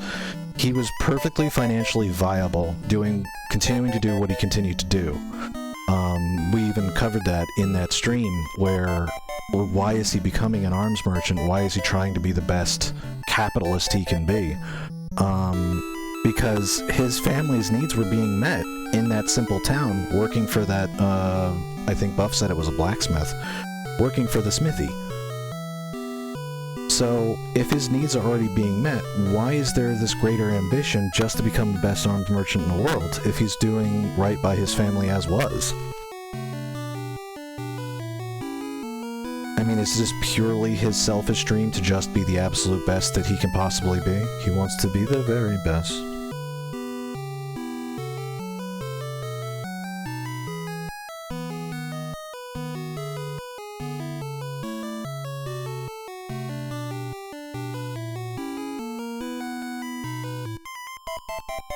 So, and if we were in a situation where it was different and we could say, oh, Talon's family was starving, so he needed to do something else. Now we're getting into an argument of, like, why isn't society set up in such a way to where his family isn't starving? Why isn't society or this whole system set up to where he has a fair wage? To where he can have a family and one kid, or maybe two, and have that be financially and statically viable, to where his and his family's needs are met. But now we're kind of looking back at that window into our own world, and we're imparting our understanding of things onto the game. Because, I mean, a fair and living wage is a good thing. The idea that no one working minimum wage anywhere in the United States can afford rent anywhere is terrifying. The idea that healthcare is something that you have to either fight over or be lucky enough to get is terrifying. Like a friend of mine might have cancer, but she is not a US national, so she can't get healthcare. So if it turns out that this is a big bad, there's not too many options for her. Per what she has said. I haven't fact-checked her case. I'm not a medical insurance expert, so... but if that were true, that's scary. If anything goes wrong with me, I mean, right now I'm technically unemployed, even though I own my own business. The business is shut down because COVID. So I can't just, spend $32,000 on, some sort of medical procedure I might need. And sure as hell, insurance isn't going to cover the whole thing. Whether it's a copay or a bill later, it's going to smack you. And that's something else that happens with the COVID too, is it's like even if you recover, you're staring down $500,000 worth of bills. With decent insurance, you're staring down $500,000 worth of bills. So even if we have a good survival rate from this, the way our economy is set up is going to be... So we're worried about mortgages, we're worried about student debt, we're worried about paying rent. Now a lot of people are worried about paying off medical bills from COVID. So congratulations, you lived. You're now further in debt for the rest of your life. Like, what? What even?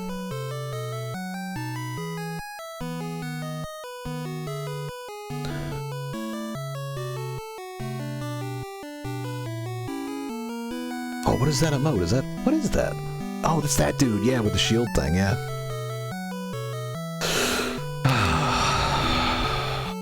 I am tired from my long journey.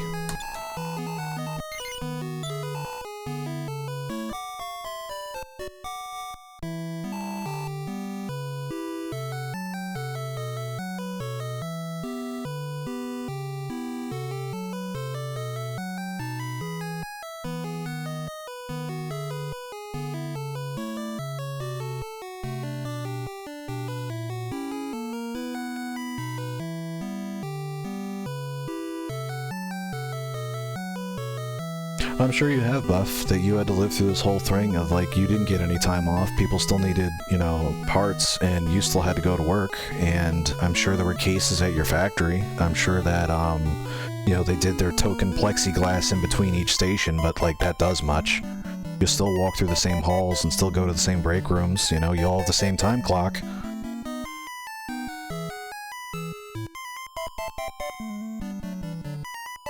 Oh, yeah, that's right, yeah.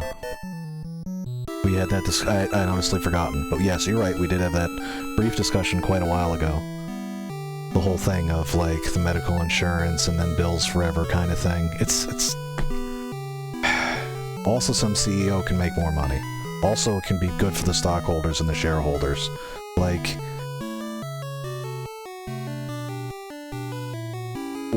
Well, it was a phrase I heard somewhere. Wealth is built on the suffering of others. It's something like that. Wealth is built on the suffering of others.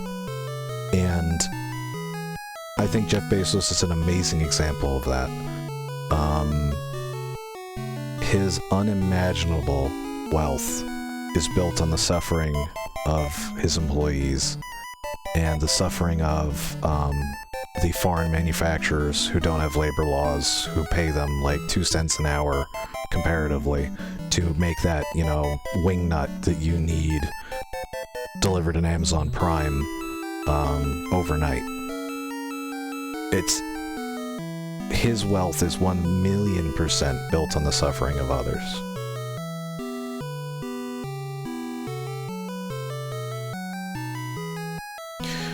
It's not wrong to look out for yourself and your family. Like, if you have to steal a loaf of bread to feed your family, that's not... It might be legally wrong. It's not morally wrong. Like, let's make a more extreme example of it. It's not morally wrong at all, because you need to feed your family. If you have no other option but to steal that loaf of bread, steal the loaf of bread. Society's failed you. You're still doing right by your family, but your actions are proof that society has failed you. And society is supposed to be self-supportive. We're supposed to be working as a community to benefit each other. But if Jeff Bezos made $31 billion during the pandemic, there's a sign something's wrong.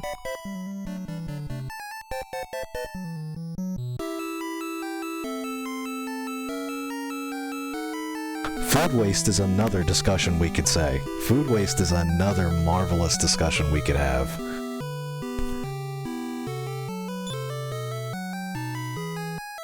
But it's almost 6 and I've been live for $1.52. Yeah, it's gonna be a big enough VOD to download as is. Mollusk, you are resourceful and intelligent, and if you can find delicious donuts, and maybe that's it. Maybe Mollusk is actually a very eloquent raccoon.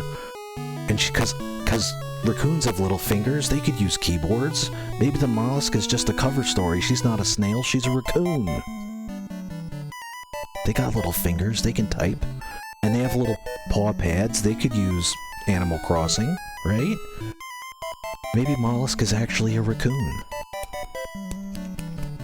With little fingers. Either way, I'm done. I gotta, we're at the point, we were at the point 2 hours ago where I need to do a lot of grinding offline. Beans. Thank you for coming by. Thank you for the wonderful discussions.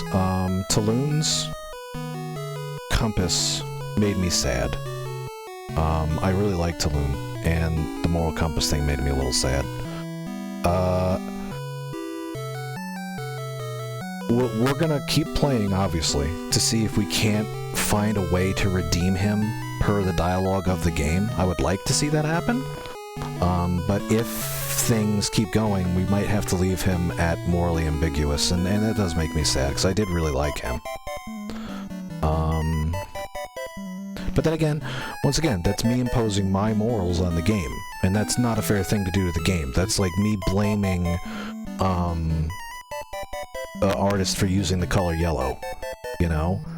Maybe they did that intentionally to make it a little morally ambiguous, to have these bigger conversations. I don't know, but we'll pick this up in about 6 hours and we can finish our conversations if you like, because that'll be what, around midnight, 1 o'clock? Yeah, around 6-7 hours. We'll pick it up there. I'm gonna go for now. Thanks for coming by. glad you guys came out. It was wonderful to see you all again. I feel like it's been a while since I've seen you guys. And we'll be back in a few hours. No, that's the